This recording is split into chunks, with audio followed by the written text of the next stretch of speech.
नमस्कार. Karwar plus Konkani news चॅनलाचे तुमगेले स्वागत. आत पळया आयचे खबरो. कारवारच्या हणकोणजूग श्री देवती माया देवीली नूतन मूर्ती आणि शिखर प्रतिष्ठापना महोत्सव 2 आणि 3 नोव्हेंबर 2023 दिसा संपन्न झालो. कारवार तालुक्याच्या हणकोणजूग हिंगा स्वयंभू श्री देवती माया देवीली नूतन मूर्ती प्रतिष्ठापना आणि कलश प्रतिष्ठापना कार्यक्रम 2 आणि 3 नोव्हेंबर 2023 दिसा मोठ्या भक्तिभावपूर्वक आणि धार्मिक पद्धतीन संपन्न झालो. हणकोणजूग गाव हो काळी न्हंयच्या उत्तर दिशेन आशिल्लो एक द्वीप. चारी बाजून काळी न्हंय आणि मध्ये वशिलो हणकोणजूग आणि हळगेजूग गाव. एक बाजून हणकोण गाव तर एक बाजून हळगा गाव अशी मार्गान आता पुलान जोडिलो हो द्वीप सार्वजनिकांक येवं वचूं अनुकूल जाला. या द्वीपाक हळगा बाजूच्या सीमेर श्री साईबाबा आणि गिंडी देवी तर हणकोणच्या सीमेर ही श्री देवती माया देवी या द्वीपावयल्या स्थानिक भक्तालय आणि इतराले द्वारपालाप्रमाणे रक्षण करच्याक सज्ज आसात असो भक्तालो विश्वास असा. द्वीपाच्या आणि काळी न्हंयच्या आसपासच्या प्रकृती सौंदर्यान नटिल्या हणकोणजूग ग्रामाचे ग्रामस्थ या जागृत देवती मायेले नित्यनियमान पूजा पाठ करते राहिलात. जसजसे समाजाचे चालीरीती आर्थिक बदलावण जायत गेली तेन्ना फाटले लहान अशे हे देवती मायेचे देवस्थान पवित्र वास्तूची पुनर्निर्माण करतो एक संकल्प करून या श्री देवती माया देवस्थान समितीची स्थापना करून जीर्णोद्धार करसाठी कमिटी केली आणि या निर्णयाचे सगळे भक्तांनी स्वागतच केले. हणकोणजुगाच्या स्थायिकांक ठराविक देणगी देऊन ग्रामस्थ गावगावठण नोकरदार भाविक अशा विविध स्तरावयल्या भक्तांक फूल ते फुलापाकळी देऊन सगळ्याला सहकार्यान आणि श्री देवती माया देवील्या कृपेन अखेर भव्य दिव्य असे देवस्थान बांधकाम पूर्ण झाले आणि या देवीची नूतन मूर्ती आणि कलश प्रतिष्ठापना महोत्सव कार्यक्रम ब्रेस्तार 2 आणि शुक्रवार 3 नोव्हेंबर 2023 दिसा मोठ्या उमेदीन आणि भक्तिभावान साजरो झालो. ब्रेस्तार 2 नोव्हेंबराक श्रीच्या मूर्तीचे आगमन झाले. श्रीच्या मूर्ती आगमना वेळार हणकोणच्या मुख्य रस्त्यावयल्यान खास वाद्य पथका समवेत श्री सांतेरी देवीला आर्काकडच्यान शेकड्यांशी सवाशिणीन कलश घेऊन मूर्ती मिरवणुकीत भाग घेऊन आपली सेवा अर्पण केली दिसून येताली. या वेळार भक्त युवा वर्ग जल्लोषात वाद्याच्या तालार मोठ्या हर्षान उमेदीन तालार ताल मारताले हे विशेष.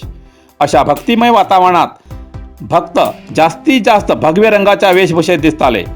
मूर्तीचे आगमन देवस्थानाच्या आवारात पावल्यानंतर पारंपरिक धार्मिक पद्धतीने विधिविधान झाले. तसेच शुक्रवार 3 नोव्हेंबर दिसा सकाळी धार्मिक विधिविधान होम हवन जाऊन मूर्ती आणि कलश प्रतिष्ठापना कार्यक्रम संपन्न झालो. तसेच सुवासिनीसाठी खास हळदी कुंकवाचो कार्यक्रम आयोजित केलो आणि दनपारा अन्न संतर्पणाचो कार्यक्रम झालो. या धार्मिक कार्याक हजारांशी भक्तांनी उपस्थिती लायली आणि सांजेर सांस्कृतिक कार्यक्रमात मराठी भजनाचो सुश्राव्य असो कार्यक्रम झालो. आता हे देवस्थान पुढल्या 45 दिवसापर्यंत बंद असतले. ते नंतर भक्त या देवीले दर्शन घेऊ शकतात. ही श्री आदिशक्ती भक्ताल्या संकटाक पावची श्री देवती माया जागृत देवीले दर्शन घेऊक अवश्य एक वेळा भेट घ्या आणि पावन जाया असे श्री देवती माया सेवा कमिटीतर्फेन भक्ताक कळवणी. जय श्री देवती माया.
नरसिंह मार्केट कारवार तुमका गरज असलेल्या देवकार्याक आणि मंगल कार्याक, लग्न, मुंज, पूजा अर्चा, होम हवन, गृहप्रवेश अशा शुभ कार्याक लागची केळी पाना, केळी, होमाकाडी, तुळशी, तांब्या पितलेची देवकृत्याची आयदना, शंख, रुद्राक्ष पूजेचे कपडे, आंब्या पाना, तोरण, बाशिंग, गाईचे शुद्ध दूध, गोमूत्र, कडधान्य असे सगळे तऱ्हेची सामुग्री मिळचे एकमेव दुकान म्हणल्यार नरसिंह मार्केट कारवार. 87 वर्षाच्या ग्राहकाला विश्वासाचे ठिकाण नरसिंह मार्केट कारवार. तुमगेर गरजेप्रमाणे वस्तू कारवारच्या खिंच्या भागाभागात घराकडे पावोची व्यवस्था आशिल्ले आमगेले नरसिंह मार्केट कारवार. एक वेळ अवश्य भेट द्या आणि खात्री करून घ्या. नरसिंह मार्केट केंद्रा बँकेचो तळमजलो, Raikar manor, Kaikini road, Karwar. Karwar plus Konkani news चॅनलच्या वीक्षकाक एक खास खबर. तुमगेली किंवा तुमगेल परिवाराच्या सदस्याली जनदिसाची खबर कारवार प्लस कोकणी न्यूज चॅनलचे योग्य दरात प्रसार करण्यासाठी प्रत्येकी किंवा एक कुटुंबाच्या आवो बापू आणि 2 पोरा अशा 4 सदस्यांनी 1 वर्षा खातीर खास पॅकेज. तसेच लग्नाच्या वाढदिवसाची खबर प्रसारात योग्य दरात सवलत. अधिक माहितीसाठी आजच स्क्रीनाचेर दिलेल्या नंबराचे संपर्क करा आणि नाव नोंदणी करा. इतल्यान कारवार प्लस कोंकणी बातमीपत्र हिंगा सोंपता. व्हिडिओ लाईक करा, शेअर करा आणि कमेंट करच्याक विसरू नकात. कारवार प्लस कोंकणी न्यूज चॅनलाचे पुराय अपडेट मिळण्यासाठी Karwar plus Konkani news channel subscribe करा आणि बेल आयकॉन क्लिक करा. धन्यवाद.